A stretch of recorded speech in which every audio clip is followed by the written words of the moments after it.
And the House of Commons is done for the summer, rising earlier than expected after all parties agreed to end the spring sitting a few days ahead of schedule. And joining us now is Conservative Party leader Pierre Polievre.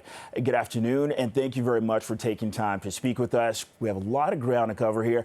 Let's start with a look at some recent by-election results. So the seats were unchanged, with the Tories and Liberals each holding their two ridings. But the Oxford win in Ontario saw the Liberals gain some votes. And in Winnipeg South Centre, the Liberals widened that gap. Were you disappointed in those vote results?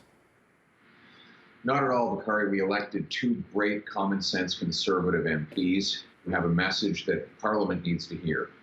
And that is that, after 8 years of Trudeau, life costs more, work doesn't pay, housing costs have doubled, crime, chaos, drugs, and disorder are common in our streets. Our local candidates in those ridings, Brandon Leslie and Arpan Canna, are both bringing a common sense message. So we need to bring home lower prices by getting rid of the inflationary carbon tax and deficits. We need to bring home some powerful paychecks by lowering income taxes so that hard work pays off again. And we need also to bring homes people can afford. It takes 25 years now to save for a down payment for the average Torontonian. This is life after 8 years of Trudeau. Canadians can't afford it. And that's why we have a common sense plan to incentivize cities to free up land, speed up permits, to build, so folks can actually put roof overhead. And, along with that, in December's Mississauga Lakeshore by-election, the Liberal vote went up, the Tory vote went down. Are you concerned about that trend?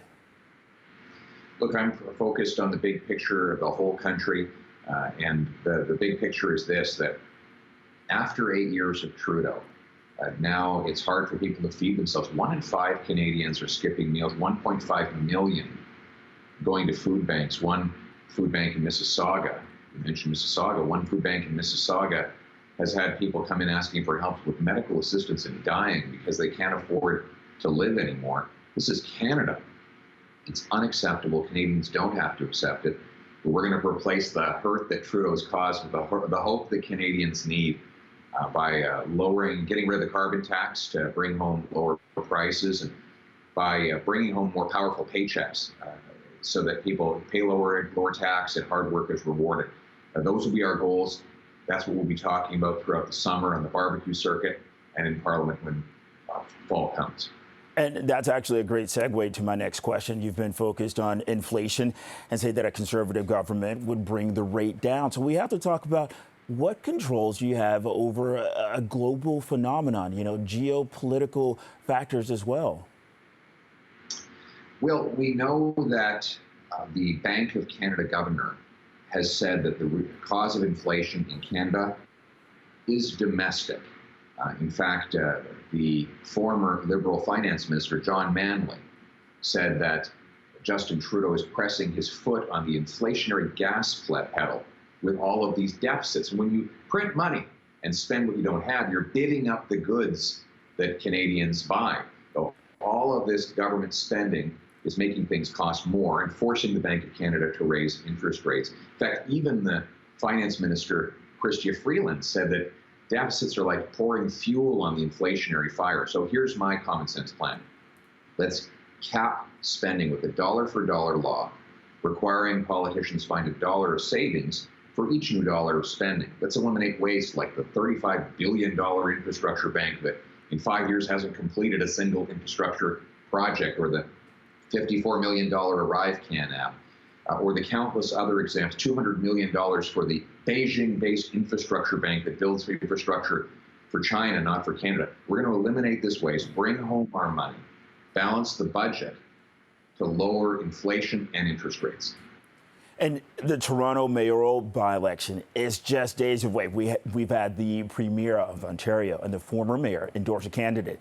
Will you be endorsing a candidate for mayor of Toronto? I don't have any plans at the moment. I just encourage Torontonians to elect someone with common sense. After 8 years of Trudeau, Toronto's in worse shape than ever. Life is not affordable. Right now in Toronto, as I said earlier, it takes 25 years to save for a down payment. You used to be able to pay off an entire mortgage with that money. Housing costs are double in Canada what they are in the States, even though they have 10 times the people to house on a smaller land mass.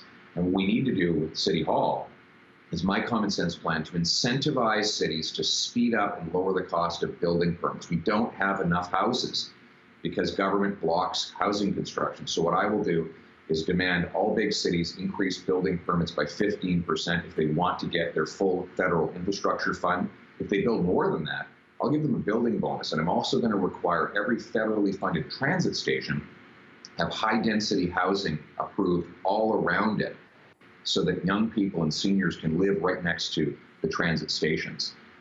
Finally, I think we need to bring home safety in Toronto. The crime that's out of control after the catch and release policies of Trudeau have got to go. I think we need jail and not bail for repeat violent offenders and more serious consequences for habitual offenders. And that's what I will do to bring home safety to cities like Toronto. Conservative Party leader Pierre Polievre, thank you very much for taking time to speak with us this afternoon. It's been a pleasure. It's great to be with you. Thank you very much.